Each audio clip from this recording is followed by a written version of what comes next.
बहुत समय पहले एक सुनहरी घाटी में एक अनोखी राजकुमारी रहती थी। उसका नाम था राजकुमारी सूरजमुखी। उसके लंबे सुनहरे बाल सूरज की किरणों की तरह चमकते थे और उसकी मुस्कान फूलों को खिला देती थी। वह हमेशा सबकी मदद करती और अपने महल के बगीचे में सूरजमुखी के फूल लगाती, जो दिन भर सूरज की ओर रुख करते। लेकिन एक दिन अंधेरों का जादूगर आया। उसने सूरज को बादलों में छिपा दिया ताकि सूरजमुखी के फूल मुरझा जाएं और घाटी वीरान हो जाए। सब लोग डर गए, मगर राजकुमारी सूरजमुखी ने हिम्मत नहीं हारी। वह रोशनी की तलाश में निकल पड़ी।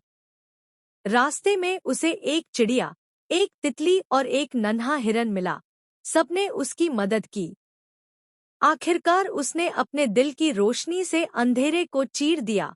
सूरज फिर से निकला और सूरजमुखी के फूल खिल उठे। उस दिन के बाद सबने जाना कि असली ताकत खूबसूरती या जादू में नहीं, बल्कि प्यार और उम्मीद की रोशनी में है। इस कहानी से हमें यह सबक मिलता है कि अगर दिल में रोशनी हो तो कोई अंधेरा ज्यादा देर तक नहीं टिक सकता।